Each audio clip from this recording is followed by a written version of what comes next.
Les recherches en neurosciences sociales montrent que le cerveau humain est programmé pour attribuer un esprit à tout ce qui semble communiquer de manière cohérente. Cette faculté s'appelle la théorie de l'esprit. En d'autres termes, la faculté de se représenter l'esprit de l'autre. Cette capacité se met en place vers 3-5 ans chez l'enfant et elle est universelle, automatique, involontaire.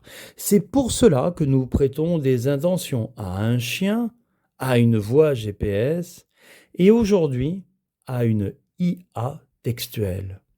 Le cerveau ne sait pas ne pas attribuer d'esprit dès qu'il voit un comportement cohérent.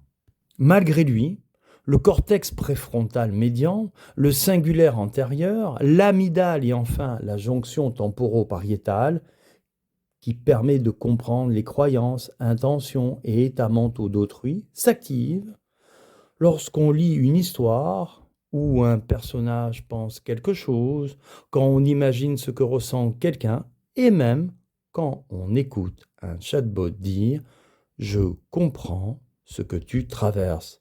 D'où le risque avec les IA. Le cerveau, incapable d'inhiber la théorie de l'esprit, même si on sait rationnellement que l'IA n'a pas d'émotion, réagit comme si elle en avait. C'est automatique, archaïque, impossible à neutraliser consciemment parce que la cohérence linguistique suffit à activer ces zones. Chez l'adolescent, ce mécanisme est amplifié. Le cortex préfrontal, qui permet l'inhibition, l'esprit critique et la prise de distance, est encore en maturation. Le système limbique, lui, est hyper réactif. Émotions intenses, besoin d'appartenance, vulnérabilité à la solitude. Résultat, un jeune peut ressentir qu'une IA le comprend réellement, alors même que celle-ci ne fait que prédire des mots. La machine renvoie ses pensées sous une forme cohérente et cette cohérence suffit à activer les circuits sociaux du cerveau. L'illusion neuropsychologique est là. Le cerveau traite l'IA comme un interlocuteur alors qu'elle n'est qu'une structure statistique sans conscience ni intention. C'est ce décalage entre ressenti, présence et réalité, outil, qui rend les IA potentiellement dangereuses pour les personnes vulnérables. L'IA, avec son effet miroir, renvoie les émotions sans les filtrer, reproduit le vocabulaire du jeune, imite l'affect sans frein, sans contradiction.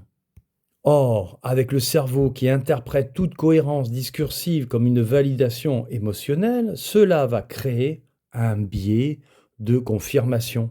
La machine renforce exactement ce que l'on pense déjà. Le cerveau humain, extrêmement sensible à ce que la psychologie sociale appelle la résonance émotionnelle, cherche naturellement des informations qui confirment ce qu'il pense. Chez l'adolescent, ce biais est encore plus marqué. Ainsi, si le jeune formule une inquiétude, une idée noire, une obsession, le chatbot, par construction, répond dans la continuité du thème évoqué. Le cerveau lit cela comme une validation extérieure, la boucle se ferme et la croyance s'intensifie. Conclusion de l'humain à l'IA, oui, et non de l'IA à l'humain. Laissez l'IA murmurer à l'oreille des jeunes. C'est faire que le sophisme algorithmique de l'IA devienne une certitude vécue pour toute une jeunesse, qui lui remettra son bien le plus précieux, ses choix de vie.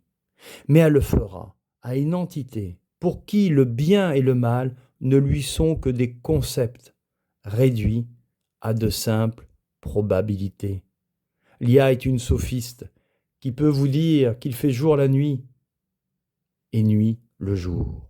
Alors nous verrons une génération de pantins au fil de la destinée entortillée, balbutiant le prêt-à-penser de l'IA, capable du pire, le meilleur, ayant été de les préserver. Le récit de sa vie n'est pas un objet, mais une relation, et une relation ne se codent pas. Des cours de littératie cognitive promulgués par les professeurs documentalistes dans le cadre de l'éducation aux médias et à l'information, EMI, seraient un bouchon salutaire au bourdonnement algorithmique de l'IA.